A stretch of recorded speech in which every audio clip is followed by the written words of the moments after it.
Kebetulan saya lahir di Indonesia dari pasangan Muslim, maka saya beragama Islam. Seandainya saja saya lahir di Swedia atau Israel dari keluarga Kristen atau Yahudi, apakah ada jaminan bahwa hari ini saya memeluk Islam sebagai agama saya? Tidak. Saya tidak bisa memilih dari mana saya akan lahir dan di mana saya akan tinggal setelah dilahirkan. Untungnya, saya belum pernah bersitegang dengan orang-orang berbeda-beda karena saya tahu bahwa mereka juga tidak bisa memilih apa yang akan mereka terima dari orang tua dan negara. Setelah beberapa menit kita lahir, lingkungan menentukan agama, ras, suku, dan kebangsaan kita.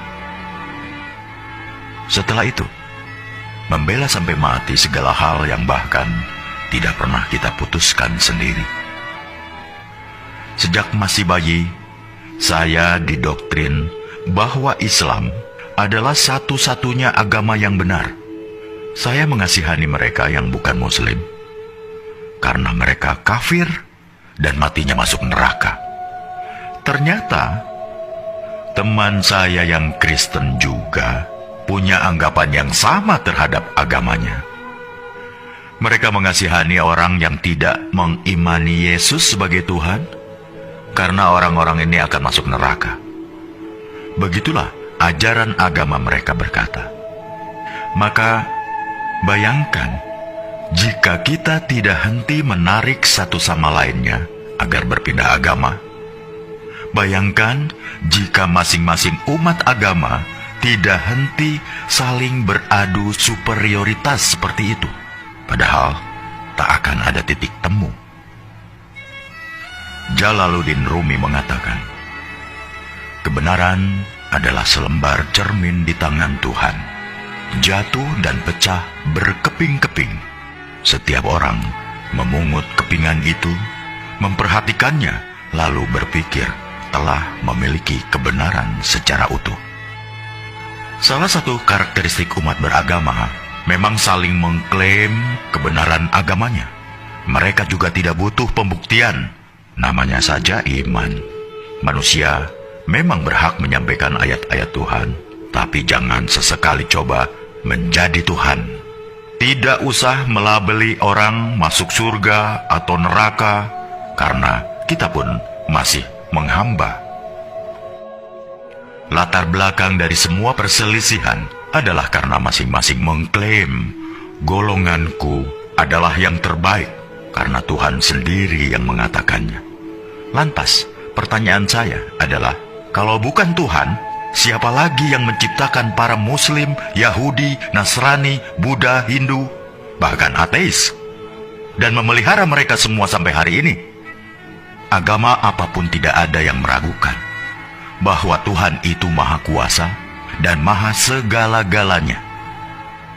Jika Dia mau, Dia bisa saja menjadikan kita semua sama, serupa, seagama, sebangsa, budaya yang sama. Tapi tidak kan? Apakah jika suatu negara dihuni oleh rakyat dengan agama yang sama, hal itu akan menjamin kerukunan? Tidak. Nyatanya, beberapa negara masih rusuh, juga padahal agama rakyatnya sama, budaya yang sama.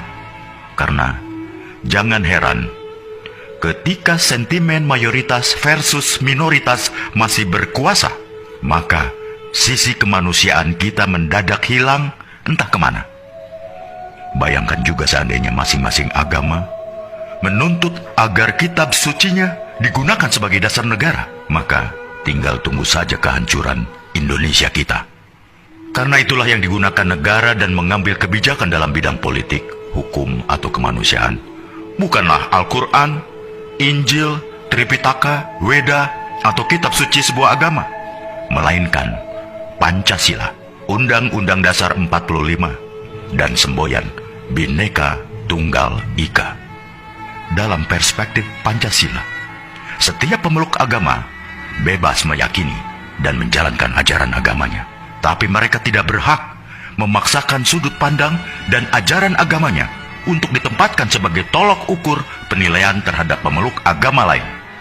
Hanya karena merasa paling benar.